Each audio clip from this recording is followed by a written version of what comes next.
I'm noticing this for myself as a coach. I'm not like a professional coach, right? I'm not pursuing a career in coaching at the moment. Maybe at some point I will, but in my head, I'm not trying to be a coach in life, and I have a hard time understanding the shorten the bench thing because in youth hockey and minor hockey, whether you win or lose, it actually doesn't really matter. So you want to win, you want to do well. As you get to, let's say, around your draft, you're in Ontario. If you play deeper into the playoffs, more scouts will come to your games and watch and all of that, and maybe you get some more opportunities and all that's fine. But generally speaking, whether you win or lose, it doesn't actually matter too much. And for me, as the coach, like my primary objective is to make sure that guys develop, make sure that our top end guys are going to be our top end guys, make sure they keep getting better and learning the game. But then our bottom end guys, like they still need to get better and do better and be better. And I think that a lot of times coaches can get so caught up on trying to win the game, or if they maybe a little bit more on a little bit more of a, I don't know if malicious is the right word, note, if they're, or selfish note, if they have a couple players that they're invested in, that they're trying to get moving on to higher levels, you can start to forget about the rest of your team. And like to your point, in minor hockey, most teams are going to be 3 lines. Some are less, but you don't really start getting 4 lines until U18, really. So I'm noticing it even with our U18 team. Like we run a 3-line team, and like that's a ton of ice. Like the guys are playing a lot. So if you don't have that third line able to do something, then at a certain point, like your top end guys are going to be gassed. They're going to run out of juice. They're going to get hurt. Something is going to happen where you can't just keep plugging those guys in, and you can't never put those other guys on the ice. It's like if you're playing your goalies, it's like you have your starter, but you have to give your backup goalie some games. Otherwise, what if your starting goalie gets hurt and they can never play? Or just tired, lose confidence, right? Blah, blah, blah. So one thing that I had this conversation with a parent the other day, and we were talking about this exact concept of teams shortening the bench. And I was explaining to them something like the penalty kill, right? So, and this is the side that parents don't really see. So this is how I think of it as a coach. Maybe I'm wrong, but this is my philosophy on it. If I have my top offensive players, a lot of times those top offensive players could also be my top penalty killers, right? But what do I do with the rest of my team then? Do I just have my 3 guys play the whole game and nobody else plays?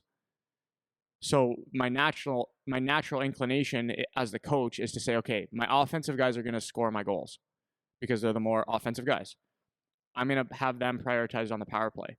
My less offensive players, even if they're weaker defensive players, I'm going to focus more on having them become better defensive players so that they can get more ice and still contribute. Because if they don't contribute, then I'm going to run out of options at a certain point. What if somebody gets a 10-minute misconduct? What if somebody gets a hit from behind? What if somebody gets hurt? What if our bench is short or whatever? Now I have to put a person who hasn't done anything in one of these other situations. That's worse for the team. So on the individual level, as the coach, I can look at a guy and say, okay, you're my top player. It would be good for you to be a top penalty killer as well. It would be good for you personally as an individual, but for the team, it's not good. It's not good because if you do everything, that means no one else is doing anything. So on the individual side, like I get kids on my team still, they'll come to me and be like, how do I get on the penalty kill? How do I get on the penalty kill? Whatever. And I'll say to them, for some of them, they don't prioritize defensive play. So I'll say that to them. It's like, you need to show me that you give a shit about your defensive zone, and then I'll give you a chance on the penalty kill. But I will hold those better offensive players or better players in general to a higher standard than the weaker players for that exact reason, is I need to give my weaker players something to do and something to be good at and an area to develop themselves as the coach. So you need to be so much better defensively that in those crunch time minutes, I'm going to pick you even over them when the game is tight or it's a championship game or whatever. But if you're not doing that, I'm going to prioritize my weaker guys because I need them to do something, to contribute. And I think that is a lot of times the thing that people don't see, and they'll get caught up in that offensive, like you were saying, they sit in the offensive zone only and watch the offensive plays. Or whatever, they get caught up on that, or on the individual perspective, you can be like, I'm way better than that guy. Like, how come you're not playing me? It's like, you think I don't know that you're better than him? Do you think I don't know that I would love to just play you the whole game? That would be great. Make your life easier. Right? It would make my life way easier. It's like, just keep you on the ice the whole time. I don't have to teach these guys anything. I can just leave them there and I don't have to worry about it. But that's not coaching. That's not what it is, you know? And that dynamic, I think, is lost sometimes. So does that kind of make sense? Like the philosophy of it, at least? Yeah, no, for sure. I mean, but the thing is like you're going to have some people, and it's not to say that we're right. Yeah, that's just what I think of it. Yeah. I would rather have, I mean, at the end of the day,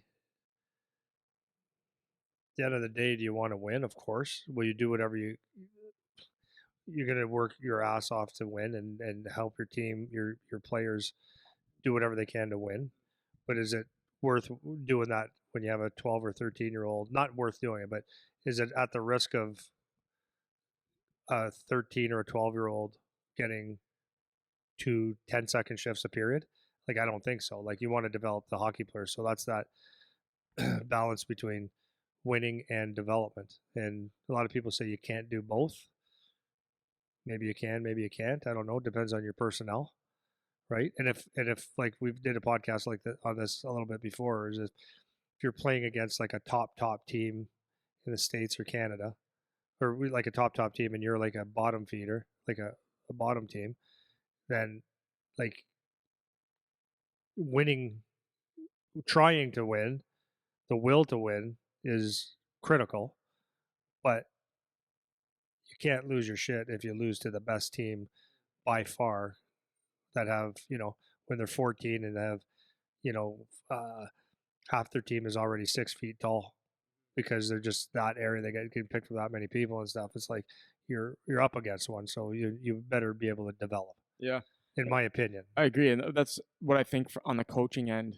I find that to be like we were just saying before the podcast. You're talking about a guy who's you were talking to about he was losing sleep over the fact that one of their teams couldn't get the puck out of their own D zone. And I'm like, you're losing sleep? Yeah, 10 years old. 10-year-old. And this guy's not a coach. Like, he's not a full-time coach. He's not pursuing a career in coaching. So the reason that's relevant is that if you win or lose, it doesn't matter because it's not your job. Like, your livelihood doesn't depend on you winning games as it does for someone who's a professional coach. So it's like, why is he keeping you up at night? It's like, are they playing the game the right way? I'm not saying to not care about it, but to be so caught up, to your point, like you're so engrossed in the process of being a coach or whatever the reason is that you're so like, when, at least for me, again, this is just me, when I'm looking at my team, it's like, are we doing stuff the right way? If we never get the puck out of our end, but everybody was in the right spot and everybody was thinking the right things and we were trying to do the right thing and it didn't work out, I'm happy with that because we'll get better. It will get better if we're doing the right things. But I'm not like losing sleep about a minor hockey team that they're not connecting their passes at 10 years old. It's like, we need to put some time into this thing, man. Yeah, you got to put some right? time. Yeah. My thing with this, I guess, when I'm thinking about what my point was of talking about that, was that at the end of the day, the intensity that goes into the parents, coaches, when they're not playing at a high level, like, it needs to be intense for the players. Go and work your ass off, but like, really, just, I know it's a broken record here, but just if you can enjoy your life, like enjoy watching your child play the game. Expectations, yes. Expect them to work their ass off. Expect them to be listening to their coach and respectful, and to expect them to compete. But the look of that game compared to the game of an OHL game, obviously, in college and like the high levels of hockey, is like two different things. It's not even close. So, and I know I know you can get caught up in seeing your kid do well and like you want them to be the best and all that stuff, and it's fine. But like, there's like, my point is there's so many things that can and will change, and I just hope these coaches, parents, kids can just get through youth hockey. And this is me looking at a different lens now, right? I know when I was watching my kids play hockey, I enjoyed it, but I also was like, there was times I was like, oh, come on, man. Like, you get your emotions and stuff, but I was able to keep it in check. But it's like, really and truly, like, try to enjoy it. It could be a good time, but I think a lot of the times it gets lost in the intensity and the kind of the bullshit of youth sports. Yeah. But Well, like try to enjoy it. It goes by quick.